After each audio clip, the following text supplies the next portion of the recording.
Bonjour tout le monde, bienvenue sur ce top 10 sur les meilleurs Dragon Slayer.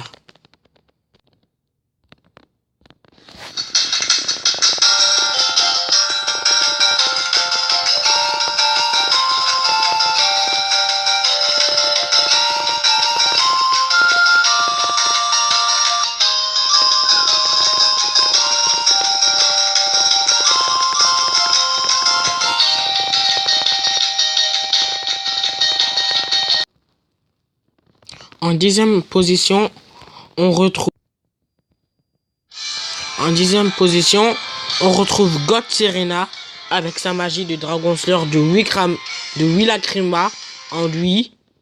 Il possède plusieurs types de magie, mais je l'ai mis en dixième position parce que il s'est fait one-shotter par Acnologa, ce qui est tout à fait normal, pour après revenir pour se refaire one-shotter par Gilgard. Donc, c'est Willakrima, c'est plutôt de God Serena de Willakrima, c'est plutôt God Serena des One Shot.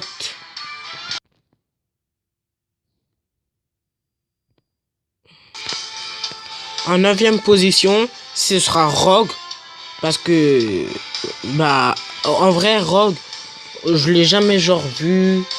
Techniquement, j'ai demandé à des personnes ceux qui aimaient les différents Dragon Slayer, et Rogue, personne m'en a parlé au moins une fois. Et Rogue, sa magie de l'ombre et tout, il a pas eu un super combat dynamique, cool, bref. Donc Rogue, il est 9ème, et comme on dit, jamais d'ombre sans lumière. En 8ème position, on retrouve Cobra à la 8ème position, tout simplement parce que Cobra, je le vois très bien en 8ème, parce que Cobra, c'est Cobra. Je vais être honnête, le seul combat qui m'a plu, c'est Cobra vs Natsu et Cobra vs Erza, puis celui de Jelal. Voilà, et en même temps, je pense que Cobra, il reste à la 8ème position par rapport à la puissance des autres Dragon Slayer. En 7ème position, je mettrai Wendy, tout simplement parce que Wendy est une chasseuse de dragons. Elle est dans la guilde Péritel, elle est mignonne, et en plus de cela, elle a un pouvoir qui permet de guérir, ce qu'elle est beaucoup plus utile que Cobra avec son pouvoir vémineux ou les aides. Elle peut aussi protéger une personne, tout comme augmenter la défense et l'attaque. C'est une enchanteresse, elle possède plein de sorts. Elle a même réussi à utiliser un sort contre Spoil, pour ceux qui regardent pas les scans, contre Aileen. Voilà. Donc c'est tout. Rien que méchant. En 6ème position, je mettrai plutôt Luxus, tout simplement parce qu'il a le pouvoir de la poudre. Donc normalement il doit être rapide. Il a combattu avec Greymoor, il a été exclu, etc. En vrai, pour la 6ème place, ça a été serré avec la 5ème place.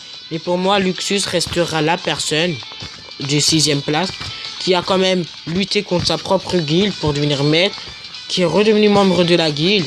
Bref, Luxus restera 6ème, même si je pense que il aurait pu être un peu plus mis en avant.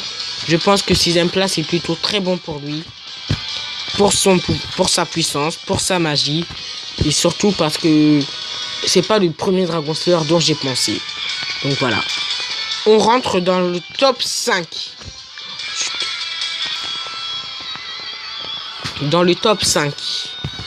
Et oui, le top 5 déjà. Et à la 5ème place, on retrouve Sting. Sting, pour sa puissance, parce que lorsque j'ai demandé à des amis, filles et garçons, Sting, pour vous, il mériterait la combienième place? Ils m'ont fait 5ème. Parce que Sting est, entre guillemets, beau, puissant, il a du charisme. Bref, il est cool. Donc à ce qui paraît, il mérite la 5ème place. Donc je les ai écoutés. À la 4e place, on retrouve donc Rogue du futur. Parce que oui, c'est même le même Rogue. Mais pour moi, Rogue du futur, il y a une différence. Rogue du futur qui a la magie du Dragon Slayer de l'ombre et de la lumière. Donc de Sting et de Rogue. Quoi. Et je l'ai mis à la 4e position. Tout simplement parce que il a du charisme. C'est lui qui avait une volonté infaillible. C'est avec lui qu'a commencé genre un arc dans lequel là où Lucie du futur est mort.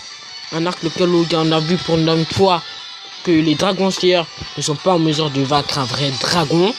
La vérité sur Sting et Rogue. La fin des jeux intermagiques. Je pense que c'est Rogue du futur est un très bon personnage. Un personnage réussi. Qui n'a pas froid aux cieux. Même si à la fin il y a eu un peu de fertilisation.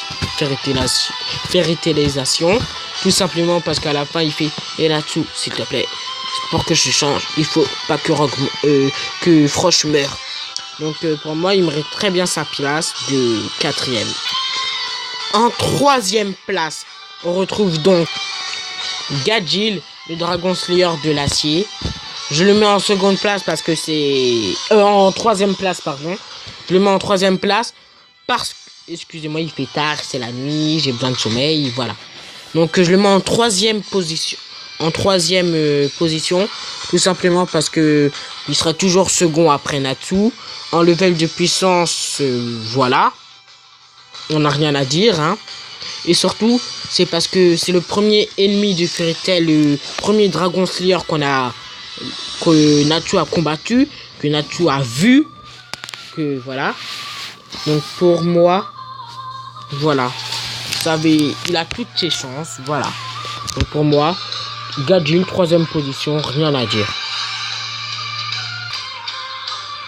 En 2e place, on retrouve donc Acnologia. Cette masse de puissance,